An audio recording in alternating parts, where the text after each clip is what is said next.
So, hello everybody, my name is Eno, and today on Eno Interviews, we have a good friend of mine and published author, Kit Williams. Hello, it's good to be here. How are you? Yeah, it's really great to have you on for this, Kit. So, I've never actually interviewed an author myself before, but, so, to kind of start off, what was your inspiration for writing The Dose Makes the Poison? Oh man, I could break that down into several facets, I believe. The first would be what made me start writing in general. The second would be what honed my style into the stories that became The Dose Makes the Poison, and then the third section I could break that down into is why I compiled the stories that I did. Are all of those good answers?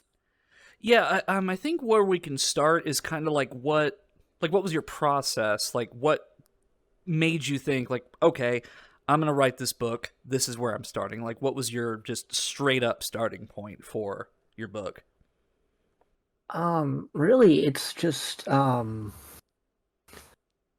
it's tough to explain your process when you don't really think about it. It's the centipede's dilemma all over again. You ask the centipede how they walk with all those legs, and they can't tell you. It's like, well, I don't know. I just do. Um, when I put the stories for The Dose Makes the Poison together, I was writing for an underground lit magazine called Lamp, which is spelled with an ampersand M. No, it's an ampersand AMP, Lamp. And the ampersand was like a stylized L. And this underground scene was anonymous. It was, they were written, for the sake of art. It was like counterculture. It was punk. It was postmodern. It was just my vibe. And I contributed from the third issue of this magazine up until its ninth issue.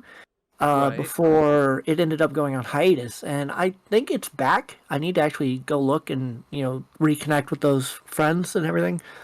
But all the stories were anonymous, so I didn't have I had the blockchain copyright to it, but I didn't have these weren't written down that Kit Williams had written these stories.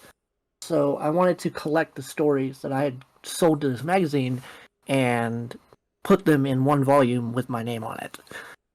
So when you say it was like an anonymous thing, so it was just kind of like anybody could submit to this sort of thing, yeah, so I actually found it out through a friend of mine, and I know this is about to sound really weird, but a friend of mine was told me that I needed to check out 4chan's literature board because they were starting their own lit magazine scene, or somebody was advertising on that board, and I think they posted it to Reddit. They were on our books. They were on our literature.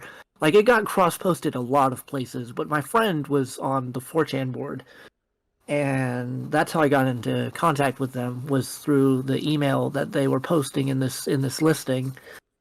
And so because I think it started on 4chan, and then it went to Reddit, and it went to some other places. They had an emphasis on the anonymous posting because that's just how 4chan is, Yeah, I like the anonymous. Well, the anonymity of it is what makes it iconic. Right. And I will say, I don't personally myself use 4chan. I just seized an opportunity. Yeah, and nobody can fault you for using the materials that you have valuable to you, like the stuff that you have access to. And if any of the boards are tame, it's the book board, Yeah, because literature has a way of connecting people in ways that other mediums can't, like music and so on. Because with literature, you get to visualize things a lot more. Because at least for me, whenever I read, I kind of hear the characters' voices in my head, in my own voice, and then I just kind of read, and then I visualize what's going on, and it's like having a movie in your own head. So with The Dose Makes the Poison, because you said it was kind of a collection of different things, was there any consistency with it, or was it just kind of okay, it's a one and done thing, and then these are all separate instances? I certainly think it was a consistent thing, because a lot of my influences when I started taking writing seriously were people like Raymond Carver, he's basically the best short story writer ever, if not one of the best. And he has, I read his 3 short story collections, What We Talk About When We Talk About Love, Will You Please Be Quiet, Please, and Cathedral. And he was the one that kind of made me realize that I can write these very intricate, very intense, emotional slice of life stories that really get to like the heart of things. Right. But I'm also reading at the same time a writer named WG. Is it WG? Let me 1 second. It was a writer called. I had to go over to my bookshelf real quick. It was a writer called WG Sebald, and Sebald has this very dreamlike, very phantasmagoric. I know I just said dreamlike twice. He's got a very phantasmagorical, a very like liminal quality to his work. You know, Right. it's not quite magical realism, but it's this more like third person kind of out of body experience to the stories. You know, it's they're real life, but they're romanticized. They're basically like I guess in modern terms would be like putting an Instagram filter over it. You know, Right. to make the colors pop, to make the shading different. And those two writers basically influenced my style the most. And I've gone on to like discover other writers and take other things from various different teachers. But all of the stories in The Dose Makes the Poison, I had one writer, a friend of mine, Ogden Nesmer, author of the book Eggplant. He reviewed my book and he stated the stories within were forlorn but hopeful. And I think that sums up the collection really well. They're very sad stories, but they're stories with a lot of heart and a lot of longing for like a better, peaceful atmosphere, you know. Yeah. So I guess this kind of segues into my next question for you, Kit. What is your method personally for getting past writer's block? Because that is probably the single most important thing as far as like the trials that authors face. Something that I experienced when I tried to be a writer at some point in my life, and just especially in school. So, do you have a specific method, or you just kind of let it be? Um, I kind of run away from writer's block, honestly. I will start a completely different project because for writers, for really good ones, and I don't want to put myself in that number just yet, inspiration is everywhere. You can look around and you can find something to write about. If the story that you're trying to chase isn't working out, there's no shame in dropping it and pursuing another. You don't have to beat yourself up to make the one perfect story, which Right. is hilarious because in the introduction to my book, I go, "Hey, I don't think I'm that great, but you know, I worked really hard on this, and everybody says it's good, so just here you go, just be kind." And because I spent like a lot of time like grueling over those stories, like, are they good? Are they worthwhile? Should I do this? Do I deserve to have a book published? Do I deserve to be a writer? And um, so with that being said, I have 128 projects that I'm Good working on Lord. at the moment. Yes. There are several novels. There are several short story collections. There are essays. There are plays. I've started to write a musical. I mean, I don't stop. And the great thing is, like, a lot of these get done, and a lot of these are on the back burner. And I'm like, I'm ready to put them out there. I'm ready to go. But I want to find my footing first as a writer. You know, I want to find the big publishing houses to look at me and see me as the next best thing.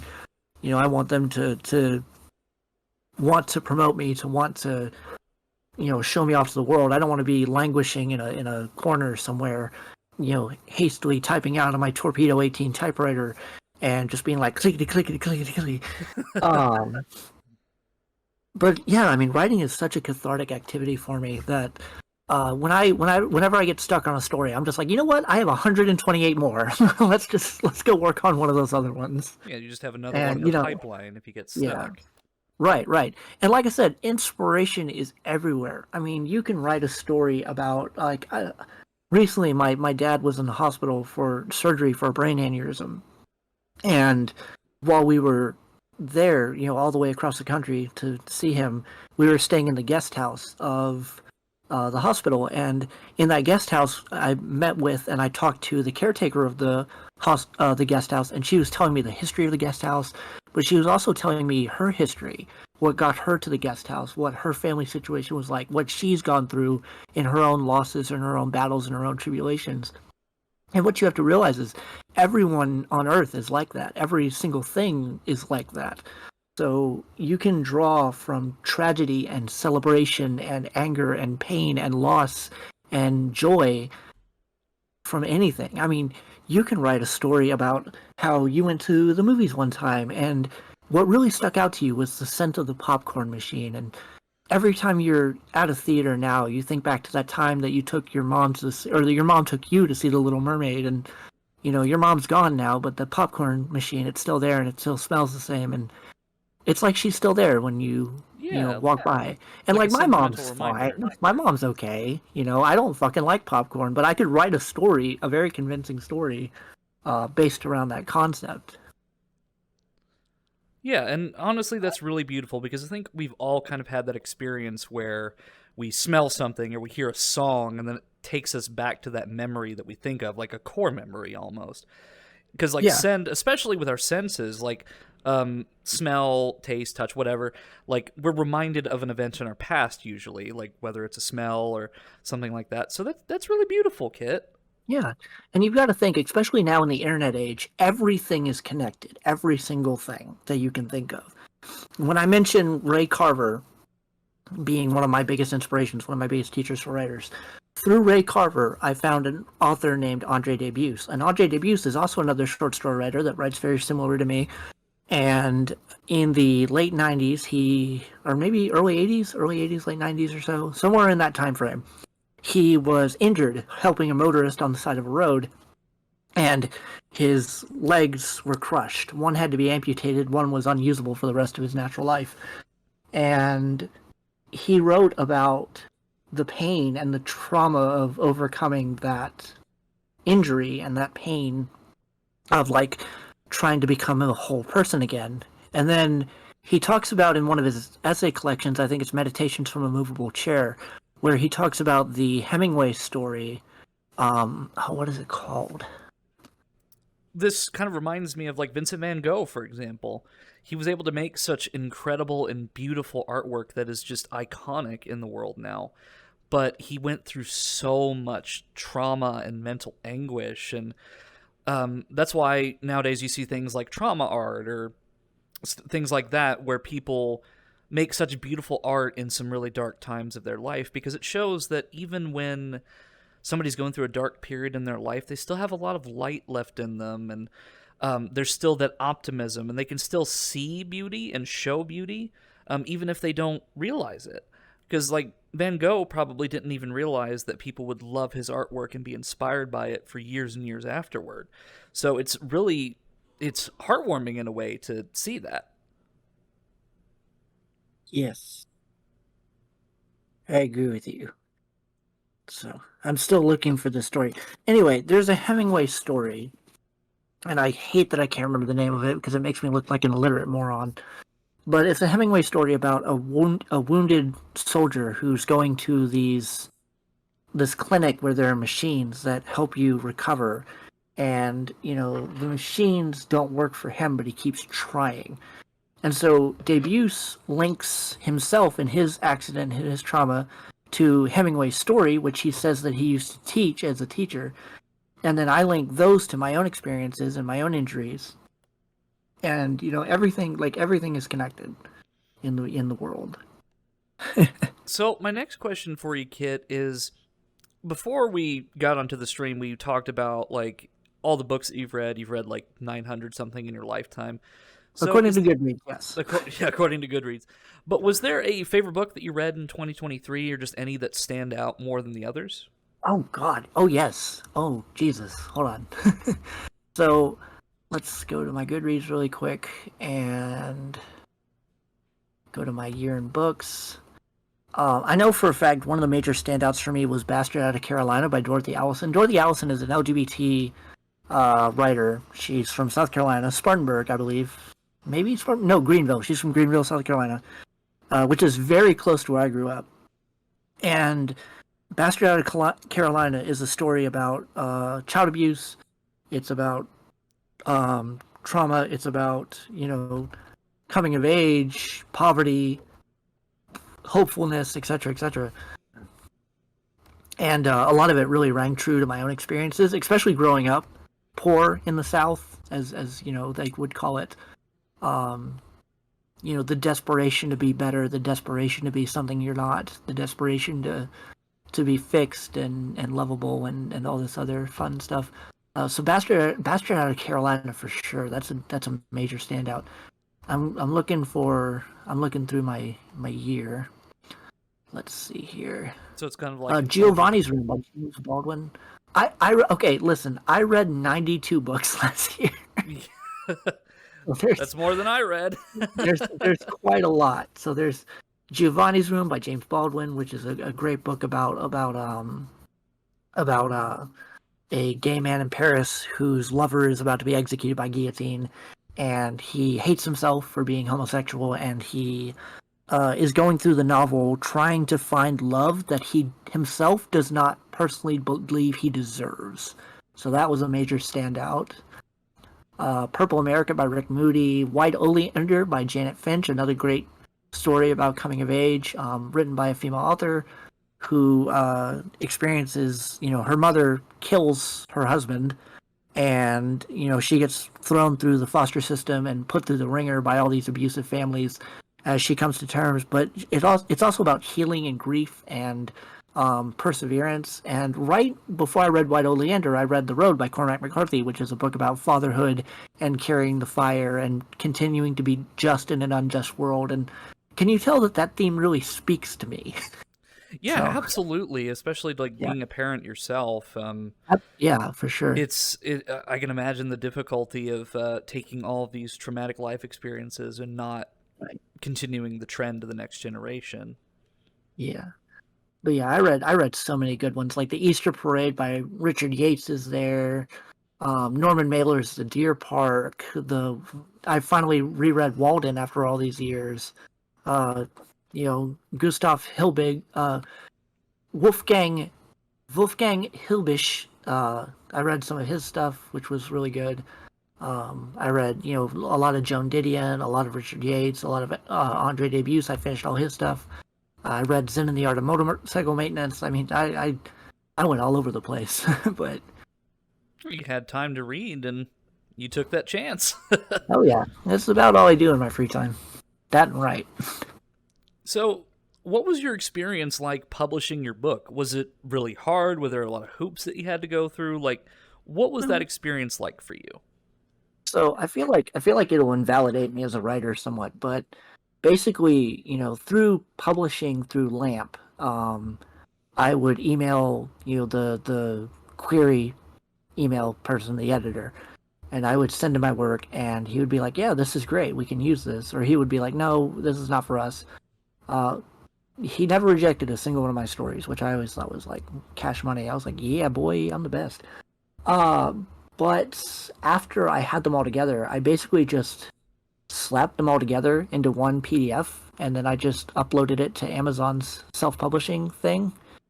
And I kind of wanted to get it out there as quickly as possible because I knew that all the stories were anonymous, and I desperately wanted to put my name on them just in case something bad had happened.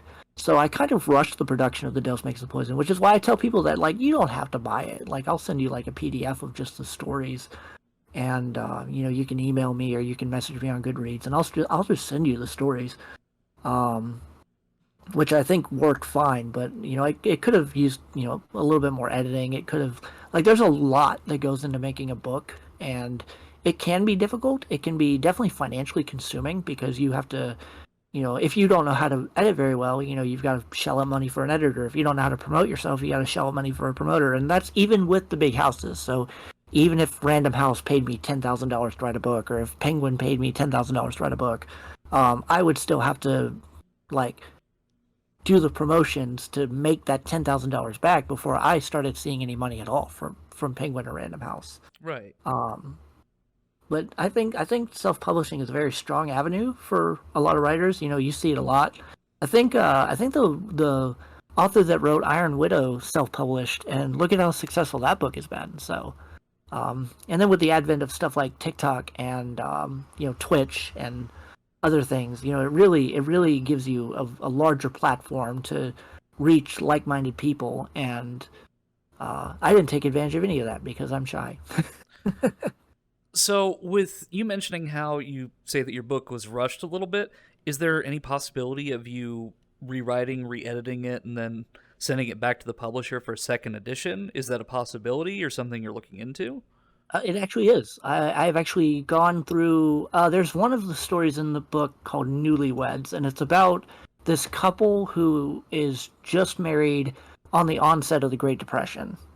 And I opened the story with like the winds of change swept through the city like a tidal wave. It knocked over buildings, it knocked over houses, it knocked over lives, and it got selected as one of the best of stories for that magazine, and it got put in an anthology, which I'm not sure is out yet. I got emailed that it got put in the anthology. I did not get an email that the anthology had been released, but people really like the stories. Not everybody. It wasn't a hit with everybody, but you're never going to be a hit with everybody. Right. But I have thought about going back and rewriting a few of them and like fleshing them out a little bit more, and then putting that money out for a really good editor that could really format my book really well. And something I like to do with my book covers is I like making like my own photographs, because that's another shitty thing about the publishing industry is they make the cover for your book. You don't get really, you can like get a say in it. You can like veto it a few times. You can tell them what you're going for, but ultimately what ends up on the shelf isn't yours. And Wait, so I don't really like that. You don't get to make your own cover even if you design it yourself, or? That's sadly the truth, yeah. So, but I like using my own photographs. But I would have formatted it better. I would have edited the photo I used a little bit more. I would have maybe made the text a little bit easier to read on the cover. Maybe even add some stories to it one day. But I would definitely like to revisit The Dose Makes the Poison, which is why I'm so adamant that people like just let me send them the stories if they want to read them. You know what I mean? Yeah, because I would really like to see a second edition come out, something that you're more proud of, because I would imagine you're still really proud of being able to publish your book. But, yeah, I mean, sure. I think it would be even more rewarding to see a second edition where you took the time with it, it's not rushed, and something you feel more proud of, I think. And honestly, sure. Kit, like, I would love for you to send me the stories when I have the time to read them, because even though we've known each other for a long time, I don't actually have a copy of your book. I actually don't have a copy of my brother's book either, but that's another story. That's all right. Yeah, I can absolutely send you a PDF. And then, well, another thing I was going to say is I'm not even the first writer that's done this. I think Walt Whitman re-released Leaves of Grass like 4 times in his life because he kept editing it and re-editing it. And Soren Kierkegaard would, republish his work with additional footnotes and all sorts of other stuff. So it certainly wouldn't be the first time it's happened. Yeah, because recently I saw a story where I think it was Willy Wonka just had a re-edit, like taking out some of the references or like language of that time to make it more appropriate for a modern audience. Right, yeah, because the Willy Wonka book, the Oompa Loompas are racist caricatures. Characters. Yeah, they're legitimately, like, in the movies, he's like, oh, they're from a fantastical land called Loompa Land. But, like, in the books, they're like actual pygmies from Africa. So it's kind of messed up. Yeah, and so it's like editing it to make it more presentable. But I guess as an author, like, I won't get too much into the controversial bits of that, but do you think it's okay for things like that to happen, where like something of that time period is edited to where it's more befitting of a modern audience? Like, do you think it's okay for people to do that, or to just leave it as it is but have a disclaimer at the front that says this was a product of its time, the publishing company does not endorse this? Like, what do you think about that? I think so long as the original text is accessible, that things can change and be brought about. Plus, I think Willy Wonka is very close to the public domain, like Charlie and the Chocolate Factory, the book. Yeah. So, I certainly, there's a neat thing that Warner Brothers Cartoons does, and that's they have a disclaimer at the very beginning where they go, hey, these cartoons are products of their time. They were made in the 30s. We can't do anything about that. Obviously, we don't feel the same way. But to erase these cartoons from history, to pretend they never existed, is the same as pretending that these injustices never happened. Right. So you can scrub history as much as you want to, but the old adage that those who do not learn from history are doomed to repeat it still rings true. And you can take away the racist elements of a book, the sexist elements of a book, but then at the same time, we have the values the value dissonance to look back and go, hey, obviously not cool. You can read a work as is. A great example of this is To Kill a Mockingbird. Like, To Kill a Mockingbird came under like major flack because it uses the N word. And when people are like, hey, it says the N word in this book is racist, we need to get rid of this book, they're missing the point. You know what I mean? And like, To Kill a Mockingbird is a special example. It's not like something that needs to change. But To Kill a Mockingbird is extremely important because it was written in a time period where like Harper Lee could get in a lot of trouble because Jim Crow was still a thing and all this other horrible stuff was going on, and she captured that perfectly through the eyes of an innocent child who does not understand these concepts. Right. And but yeah, I think so long as the original text exists and you can comment on the original text, because the original text should be preserved not only for historical value but also for integrity and the ability to look at it through a modern lens.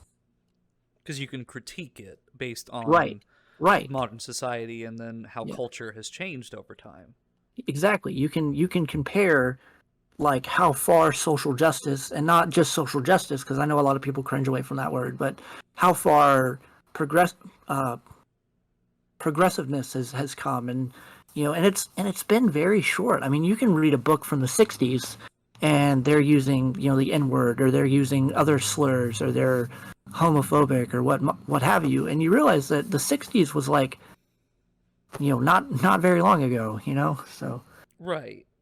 It puts things into perspective how easily they could go back. You know what I mean? Right. And is there any like concerns with some of your writing? Do you think that they could be taken out of context in the future? Because culture is ever changing. It's like a river. Like the flow is constant. We can't go against it. We just have to go flow with it. So with some of your writing, do you think that anything like that could be taken out of context in the future potentially? Or do you think that your stories are kind of like evergreen where anybody can read them? I'd like to say that my stories are evergreen, but at the same time, a lot of my stories are set in the past. And like for like my main like book series that I'm working on, it starts in like 1992. And it goes from 1992 all the way up to the modern day, tackling a lot of the major issues of the time periods that the books are set in.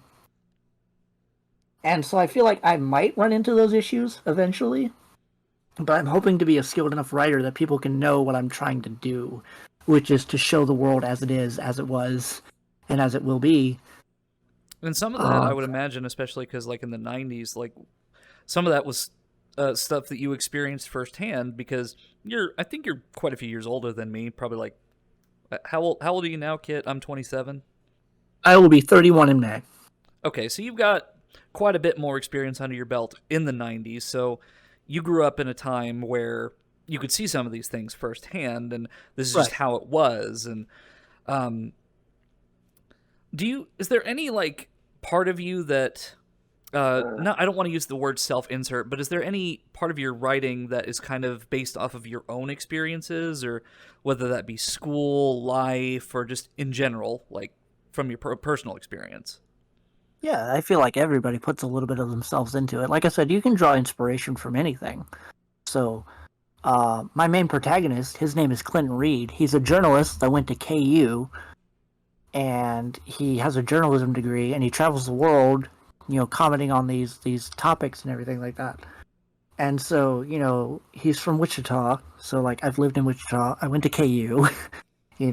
It's he looks at and he understands the world through books, which is something that I do. But he's not an exact carbon copy of me, because he can't be a carbon copy of me. Right. Because that's poor writing. If I just let the world that I write be a carbon copy for my political views and my activism and everything else, it fails, because then I'm not writing a novel, I'm writing a soapbox. An autobiography. Right. So I know you mentioned that, will any of my books ever get me in trouble? I think so. Because there's a book I have in the pipeline called Blood of the Earth, which is a post 9/11 novel where Clinton goes to Africa. He goes to Kenya. And he goes to Kenya to interview a person who has been shooting poachers. And Clinton goes there because he wants to get as far away from the United States as he can. Because his worldview that the United States is unstoppable, because he was born in the 70s. So he Right. lived through the Berlin Wall, he lived through the Cold War, he lived through the collapse of the Soviet Union. You know, he's experiencing the wars in the Balkans. You know, he's experiencing the Gulf War. Like, he's experiencing all this in real time, but America is still on top. We're still a world superpower. And then one day, whew, somebody flew some planes into the World Trade Center and flipped everything upside down on us. And life in the United States was never the same after that. It was a huge, Right. extremely huge turning point for security, national foreign policy, all sorts of other fun stuff. I won't get too into it because, I don't want to get, super political. But Clinton goes to Africa to get as far away as he can. He basically, in his mind, and again, problematic, he goes to Africa because it's like the furthest place from civilization, in quotes, he can think of. And he meets this poacher, and the poacher is a pro-fascist, like, nationalist from what used to be Rhodesia before, the Rhodesian Bush War happened and turned it into Zimbabwe. And this character is meant to be a showcase of what fanatical nationalism and fascism will do to a person. And it's presented sympathetically because, like, he's angry, he's bitter, he no longer has his home, but he's not fighting these poachers because of some, like, kinship with nature. He's just doing it to lash out at people he think has wronged him and get away with it, and have this moral scruple where he's shooting these poachers not to protect the animals but to get revenge for his home. Right. And the main character calls him out on that, and the main character is disgusted with him, and they are not on good terms for the whole novel. But I feel like it would be interpreted when I portray this person as a human being that I'm like pro-fascist or something like that, and I'm not. I'm like the most anti-fascist fucking person you can imagine. Yeah. So, So this kind of brings me on to my last question here for you, Kit, kind of segueing from that one. Do you mhm. have any projects that you're currently working on? I know you said you've got like 100 something, but is there any that are 128. 128? Almost. But I mean, like ones that you're currently working on as we speak. So, like, say you've got like 5 in the pipeline that are currently active, and then others are shelved at the moment. What do you have kind of like in your active rotation at the moment? So right now I have a collection of short stories and essays about parenthood and fatherhood that I was writing while my father was in the hospital because I didn't know if he was going to die or not.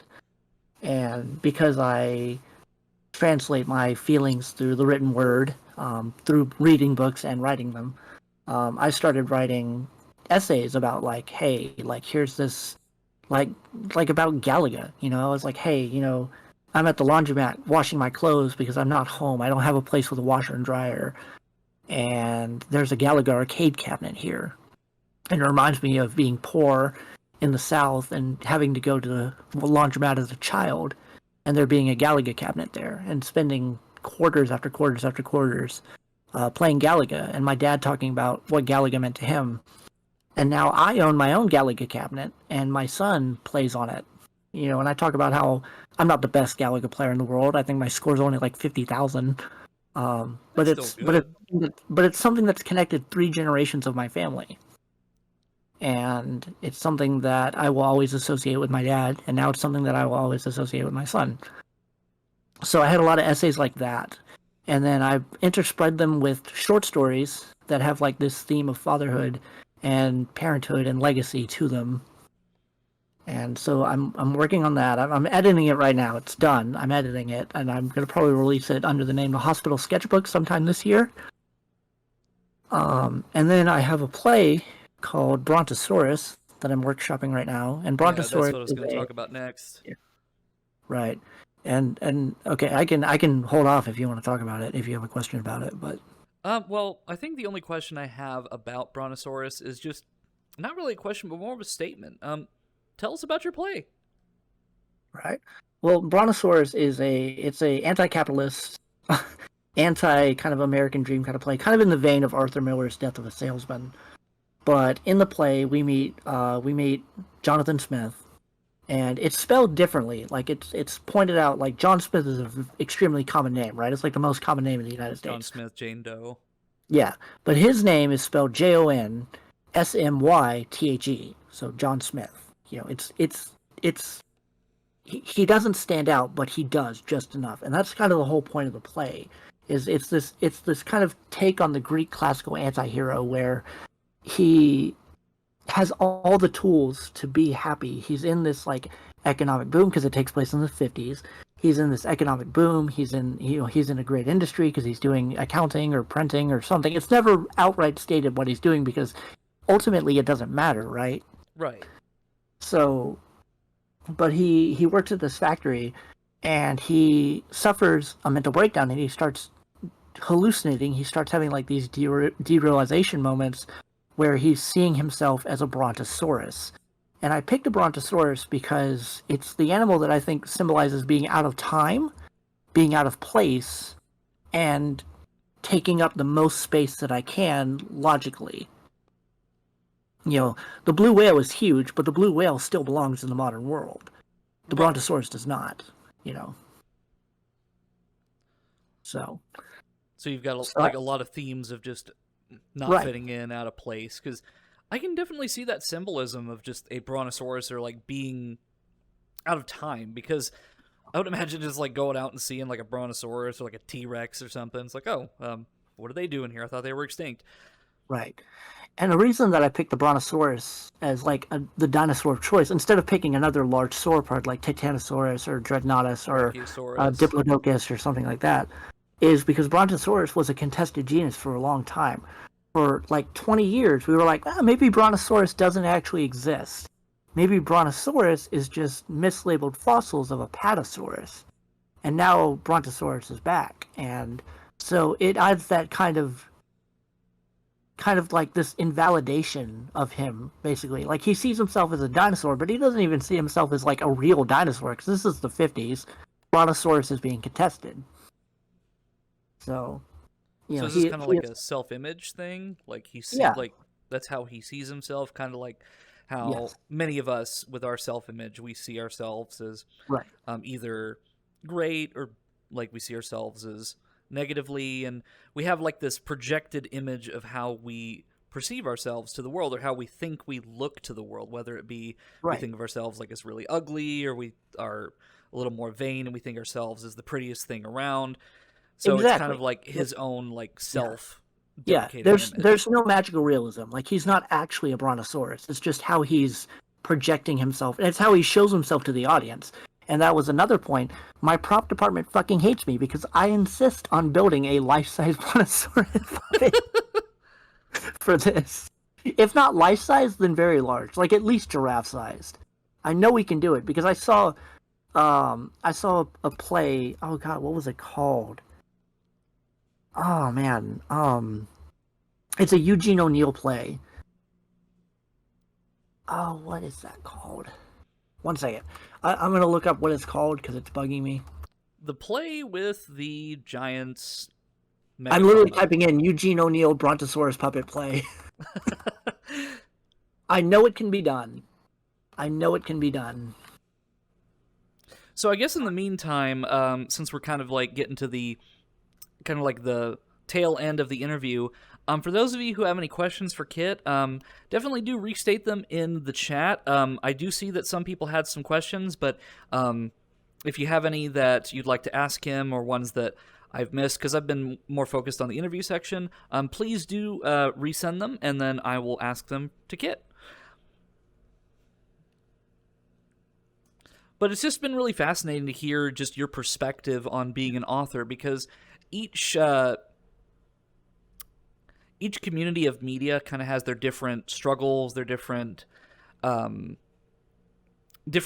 things that they go through to get to their final project. So, like with author, you've got the writing, the inspiration, publishing, all of that. Music, you've got the recording, you've got the mixing, the auto-tune if you're so inclined. Or in video editing, in my experience, you've got all the different transitions, you've got the audio mixing, fixing the levels. There's just so much that goes into each different part of media, where we have similar struggles, but they're different in their own way. And it's just really fascinating to hear just how being an author compares to, say, a video editor or a live streamer or what have you. Right. Because each media is valid, of course, in its own way. And books are probably probably one of the most single important things in our world, because we have books that were written thousands of years ago, like Meditations by Marcus Aurelius, his personal thoughts on life and being a Roman emperor, or Plato, The Republic, just him asking about what society was like back then. Because it's not like we can go back in time and we have like a movie or something that was recorded in the times of the Romans or the Greeks. Or no, what written media is one of the longest lasting things of mankind, because we can go back into the Stone Age, where we've got these artistic depictions of the animals that they hunted, like for the cavemen, the Neanderthals, and what have you. And then we go a little further forward, and we've got the Code of Hammurabi, the first written form of law. And the ancient Egyptians, and then the Rosetta Stone, the Greeks, and so on. It's just, written media has lasted longer than any other form, and it's probably going to outlast us as a species when we're long gone. Yes, I believe so. I definitely think the written word, because so much of history, as you mentioned, is actually oral history.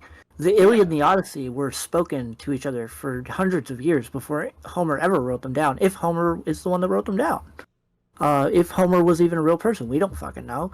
The Epic of Gilgamesh was an epic poem that was passed down. That was written down at some point. But the entirety of Aboriginal history, which there's some great books on that. You should really look into them. But Aboriginal history is almost entirely vocal. There's only recently been an attempt to start writing down Aboriginal Australian myths from anthropologists, which I think is a damn shame. I think it only happened like 10 or 15 years ago. But their oral history is so complex and it's so intricate that they actually have like spoken stories of like interactions with paleological like extinct animals. Like they interacted with giant ground sloths and they interacted with all these other things, and they have the stories. They were there. There's so much history that just has not been written down that absolutely should be. Yeah, because this is something that one of my chat members, Big Something, actually showed me. Was he went to, I believe, Colorado, and he saw a lot of these petroglyphs that were on a wall somewhere, like this rock face that had been eroding for generations. And there was just so much artwork and symbolism there, but the people are long gone, but their story remains. And it's really incredible because you look back at those things and you wonder, like, what was their mindset back then? What was the purpose of this? And a lot of it we can just only speculate. So, especially with written media like your books and other people's books, is like they're gonna outlast us and maybe even beyond. And I don't like to think of it in the circumstance like humanity's gonna go extinct or something like that, but we can look back at people that lived thousands of years ago, or even just a couple hundred years ago, and you can see their mindset and the society back then. And it's the same thing with artwork, with like when I mentioned Van Gogh earlier, with Starry Night and just other paintings that he's done. You can see the beauty that he wanted to portray, even if he didn't see much value in it.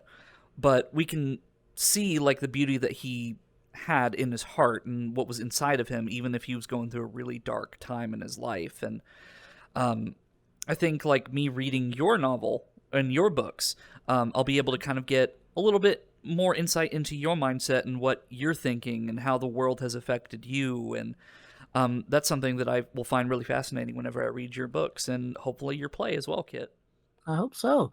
There's a great quote by the author Joan Didion that I really like that says, "We tell ourselves stories in order to live."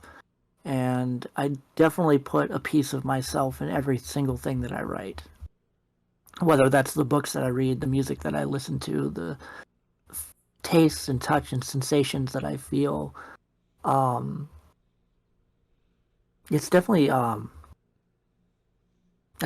even I put it even in Clint in his journey, because he uses books to understand himself and to understand the world. And I definitely feel like with how you can learn a lot about somebody by writing. You mentioned Van Gogh, which his letters, like not even his paintings, but his letters to his brother Theo, are just such a wonderful glimpse into his mind. Not only his madness, but also his joy, his frustrations, his anger.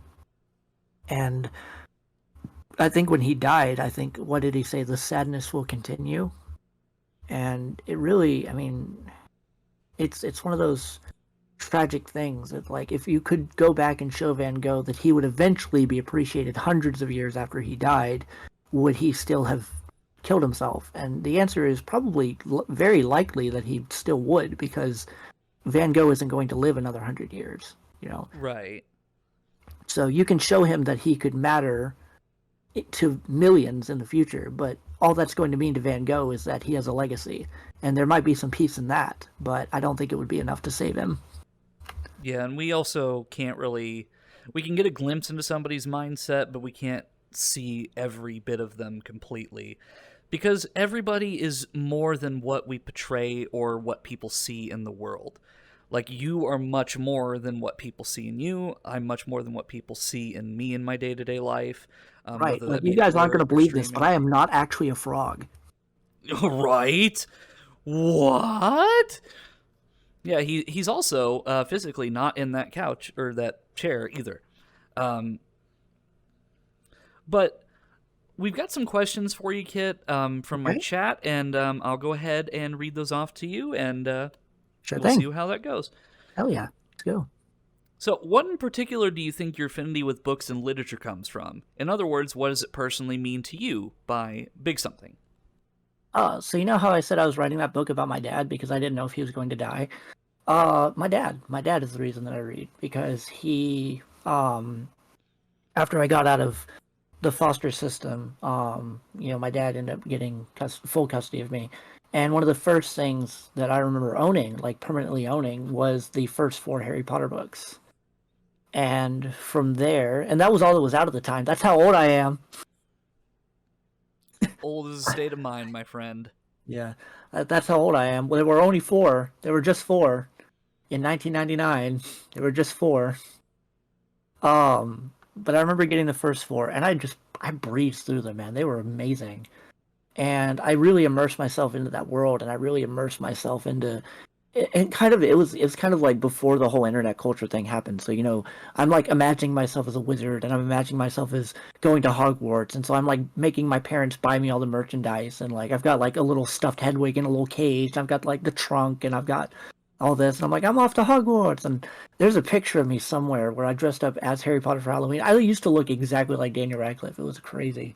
I had the circular glasses and the messy wild hair, and all I had to do was spray paint it black. And so I started with Harry Potter. I mean, I had read other books before. Like, I remember actually having this dinosaur book that was like Thud Thud Boom, and I would read it to my mom, and she would say that I started reading at the age of 2, according to both my parents. So I have Hmm. no idea how true that is, but I guess I've always loved to read, but I guess what really sparked it was reading the first four Harry Potter books, and then from there, my dad was a avid reader. He had books all over the place, and I would go on to the works of Stephen King and Dean Koontz and Tom Clancy, and from there going into the school library and reading things like A Series of Unfortunate Events, Animorphs, Pendragon, Deltora Quest, and it just never stopped.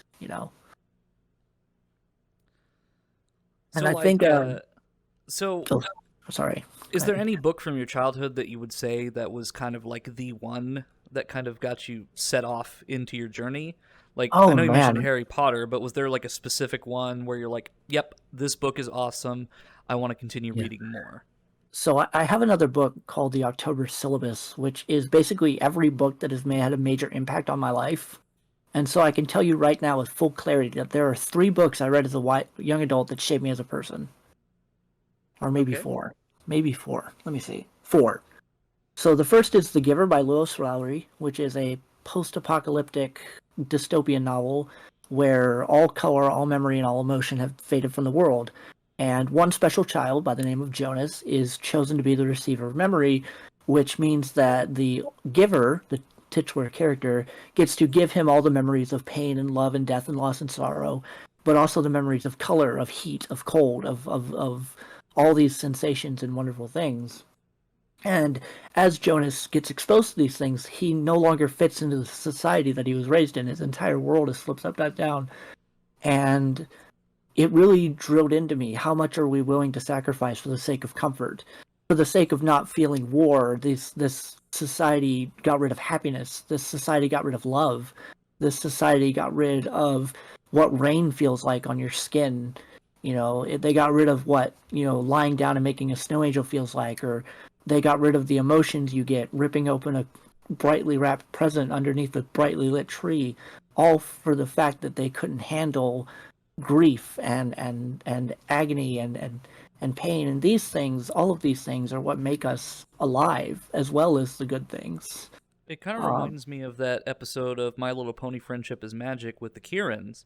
Nice. The biggest quote of that episode was, "Rainbows can't light up the sky unless you let it rain."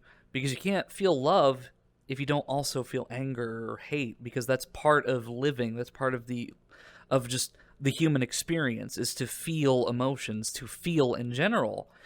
And Right. that's kind of what that reminds me of. So, what were the other three that kind of inspired you? So the other three is Carl. I don't know how to pronounce his last name. It's like Hiazen or something, but it's Hoot. And Hoot is this novel set in Florida where this like delinquent, like out of place, outcast kind of kid is trying to stop a construction project that is going to bulldoze the home of burrowing owls. And he ends up getting connected with the protagonist, who himself is kind of this outcasted kind of kid. And they succeed. Like, they stop the project and they do all sorts of other things. And so that really started my trend of individualism. I mean, the giver definitely sparked my, like, individualism is the thing that matters to me the most. But Hoot exacerbated it. I was like, yeah, hell yeah. It got me into environmental activism. It got me into it got me into questioning capitalism, and it got me into questioning bureaucracy. So I mean, it ended up. I mean, I didn't realize these things at the time, but like I was reading Hoot, and I was like, why are these assholes with the bulldozers gonna hurt the little owls? And then like as an adult, I'm like, hell yeah, blow up the bulldozers. so and then from there we go to Jerry Spinelli's Loser, which is a book about an autistic kid. He's not ever called autistic. He's never called neurodivergent, but he is. Like, I resonated with this character so much, and then it later came out that I was like, oh, I'm neurodivergent. This is why I relate to this character so much. But he's like this outcasted kid. He's popular, but he's not cool. He's awkward, but he's not weird. He's smart, but he's not like a super big genius. He latches onto big words. He tries to fluff himself up more than he was, but more than anything, he just wants to belong. Right. And there's this beautiful passage where he skips school, and his dad's a postman, and he skips school, and he goes along his dad's route, and he stops at this old lady's house, and she makes him a sandwich. Just makes him a sandwich. And it's such a human moment, because it describes how slowly she unscrews the jar, and how simple and frail her movements are as she makes her way through the kitchen. And he takes note of all of her decor and just how human and how alive she is. And that definitely had a huge impact on me, because I found that belonging is just in understanding other people.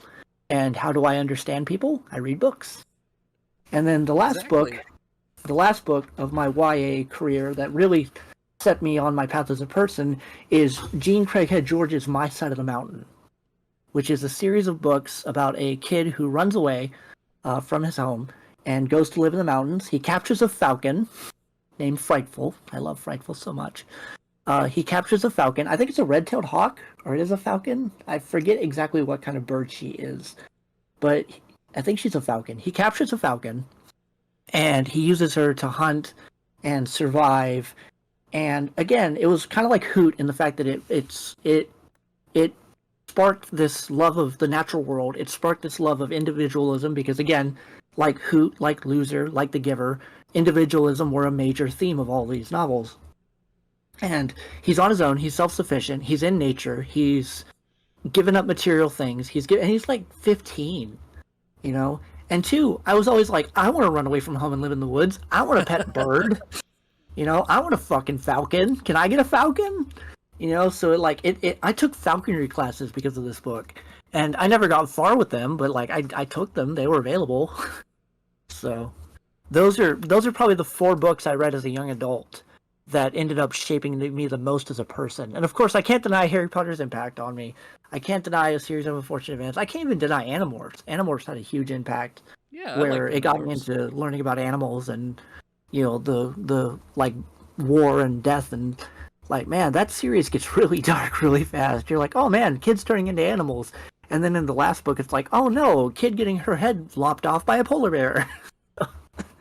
Yeah, like they weren't afraid to tackle really serious themes, and that's something that I appreciate about like young adult children's novels is when they're able to talk about something serious but explain it and show it in a way that doesn't necessarily terrify the kids, but it makes them understand the seriousness of the situation that's going on. And Animorphs was one.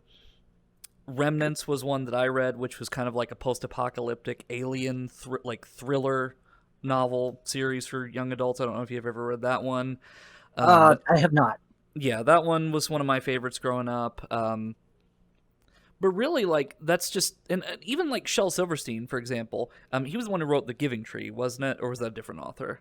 That was Shel Silverstein. You were correct. Yeah, so The Giving Tree, for example, shows I guess, the mortality of people and just life in general, because it shows that when the child was first visiting the tree, like, she was very generous with him, and as he grew older he took more and more until all that she had left to give him was a stump. It's honestly a really tragic story because at the very end of his life he realizes his mistake in a way.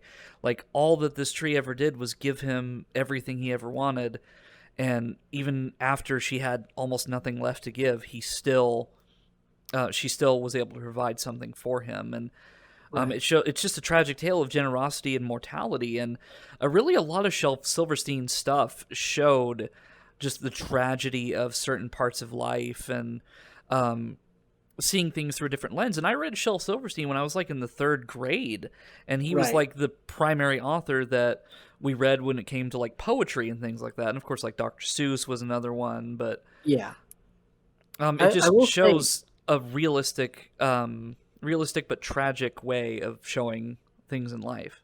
Right. And I will say your analysis of The Giving Tree is very common and very valid.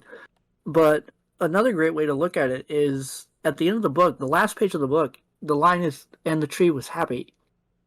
The Giving Tree is as much a book about taking too much and everything else as it is a book about love and sacrifice. Yeah, because she was kind of like the mother, like, right, to this child. Like, she watched him grow up. Yeah, I would take every fiber of my being for my son and give it to him if it meant that he could grow, because I'm done growing. I've made my peace. You know, I'm old enough that I have a strong foundation of who I am as a person. I have a strong foundation of my beliefs and everything else, and I'm always willing to change. Michelangelo's last words were "Ancora impero," which is Italian for "I am still learning," which I hold true. I want to get that tattooed on my body somewhere. But I would gladly sacrifice everything that I could for his growth and his development so that he could realize himself as a person. Absolutely, and that's something that I have in my Discord profile. Like, my description says, just a friendly spirit trying to do better each day, because I know that I'm a work in progress, and I'll always be a work in progress. Because if I was complete, then I'd be dead. But, right. You know, I'm always a work in progress, because the fundamental truth of the human experience is that change is inevitable. whether that be a positive or a negative change. And I've gone through a lot of positive and negative changes. I've lost friends, I've gained quite a few friends, I've had tragedies in my life, and I've had also miracles happen. So Right. I always want to be better each day. I want to know, what am I doing? What am I learning? What have I contributed? Who have I helped today? And um, that's kind of the way that I've been living my life lately, is trying to be a better person each day and realizing the mistakes that I made and trying not to make them again, but also letting it go and learning from it if I do make a mistake, because we're all going to make mistakes in life regardless of how good we try to be, because we don't have the sense of control over other people. We can't control how other people react. We can't control how the world works. We can't control the decisions that people in authority are making on our behalf. We just have to go with the flow of the river. Like, we can't go against the current. We have to flow with it. And it's either we can try in a futile attempt to go against the stream, or we can just flow with the river and see where it takes us, because that's really all we can do. Because the Right. less that we fight it, the better off we are, the more relaxing the trip is. Heck, if we're going like heavy deep into this metaphor, we could just sit there, relax, look up at the sky, and just let the river take us wherever. If it goes over a waterfall, so be it. At least we were relaxed while we did it. Right. That's a So, good way to look at it. so Kit, do you have any closing thoughts for this interview? Any closing statements you'd like to make for our audience before we end this interview tonight? Um, I think a big one is to talk to your neighbors, because the world is not as divided as we would like to believe, or the people that try to divide us would like us to believe. You know, um, you see all on the news, it's constantly hate, death, destruction, loss. But if you just take yourself away from that, if you pull yourself back, because you're putting yourself on such this grand scale, all of human information is at your fingertips. Whether it's through a computer or a phone or a tablet or whatever, some other kind of screen. But if you just go seek out someone new and sit in their kitchen and let them make you a sandwich, you're going to realize that that's a human being, and that you're a human being, and that no matter what goes on in the world, 90% of people are just trying to survive. And I think that there's comfort in that. And I think that there is a lot of comfort in that. Fred Rogers once said, God bless you, Mr. Rogers, he once said that in times of trouble, you look for the helpers. You look for the firefighters, the policemen, the ambulance workers, because they're always there. And a major theme of my novels is the mantra that there are three kinds of people in the world: those who light the fires, those who fight them, and those who do not realize the world is burning. And the statement is reductive, but it's reductive on purpose because it gets analyzed a lot. For the most part, people are wholly good. Not knowing that the fire is burning can be a negative thing, but it can also be a positive thing. There's no shame in being involved in your own life and being involved in your own struggles. Those who fight fires can do so in heinous and cruel means. They can go to Africa to shoot poachers, not out of love for animals, but out of hatred for the color of their skin. Those who light fires may be doing so unintentionally. They may need to create a small fire to create a backdraft for a larger inferno. They may need to assassinate a dictator. They may need to fight in the armed services. They may be called to war to fight unjust battles. And not to say that that happens today, but there's always nuance to the things that you approach. Things cannot be objectivist. I know when I was in college, I read a lot of Ayn Rand, and I agreed with a lot of Ayn Rand, and I don't really anymore. And it's not that it's because I think she's wrong. I just think that she was too reductive. I think that she wanted the world to be good and evil, and it just isn't. People will do good things, and they will do evil things, and they will do that on a Tuesday, they will do that on a Saturday. It doesn't really matter. Humans are built for survival. People are wholly capable of doing both good and evil. Like, there's a duality to everybody's nature. Exactly. And people can do evil things for good, and they can do good things for evil. It really, Yeah, it's not But as a simple black and white system that people think it is. right, Because I think everybody looks at themselves and they say, I'm a good person. But we've all done things that we aren't proud of, but at the same time, human life is not as black and white as people think, because we've all made mistakes that we regret, but we learn from it. And even people that we like, say some guy at the gas station or somebody, like, you bump into him and then he starts swearing at you, for example. The reason that he's swearing is because maybe he heard that his daughter's in the hospital, or or he he's had a behind on fight his bills. He just got on his fired. It bills. He could be got fired, anything. yeah. So there's always a reason for the way that people portray themselves, or how they act, or how they present themselves to the world. And you have to see the human element behind it, because everybody has somebody that they care about, whether it be somebody that you think doesn't have human emotions because they're so angry all the time or so hateful. But like that guy at the gas station probably has somebody that he cares about, that he's worried sick for. And that's not Right. every case, but that's kind of how I try to see the world, is like, say I'm at the store or something, and then somebody's really rude to me, or the fast food worker like is giving me an attitude or something. Like, I understand that they're in a stressful position, and I'm patient with them for that, and I try to give them the benefit of the doubt, so to speak. Right. But if I can add an additional comment before we wrap up, um, this is an Android 16 quote from the anime Dragon Ball from 1989. But there are people who words alone cannot reach. So you have to know, and I guess to quote somebody a little bit more serious, let's quote Teddy Roosevelt instead. You have to know when to speak softly, and you have to know when to have the big stick.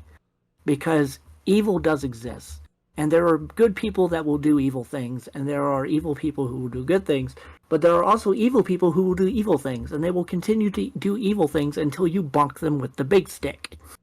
Yeah, exactly. Never be afraid to fight fires where you can, but be careful not to lose yourself in the blaze. That is really well spoken, Kit. Thank you.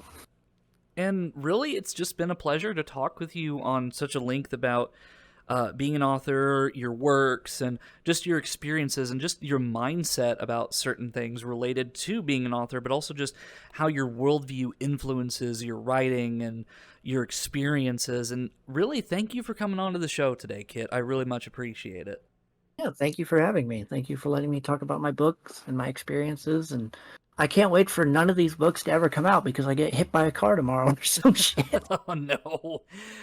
But the book is called The Dose Makes the Poison by Kit Williams. You can find it on Amazon. Yep. If you want to post a link in my Discord server, you're more than welcome to, Kit. I'm about to post a link in your chat real quick. And he's going to post it in the chat for all of you. Go give him the support. Purchase the book, or you can even ask him for the PDF. But, I mean, purchasing the book obviously supports the author here. We're all for supporting our community and all the people that are part of this. But And then if you wanna follow me and anything like that, like all of my social media right there. You can find my book, you can find me, you can find everything you need to know. absolutely. So this has been another edition of Eno Interviews. I'm Eno. This is Kit Williams, author. Also, I have one more comment. I'm sorry. I saw earlier somebody asked if I was the 77-year-old British author Kit Williams, author of the novel Masquerade. I am not. I am very annoyed that someone has the same name as me and is also still alive. My full name is Christopher David. I go by Kit.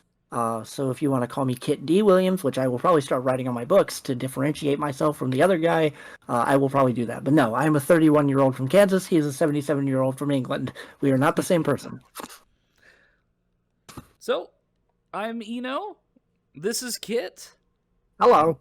And thank you all for joining me in my realm tonight. I hope you all have a lovely rest of your evening, and we'll be seeing ya in the next one. Goodbye, everybody. Bye.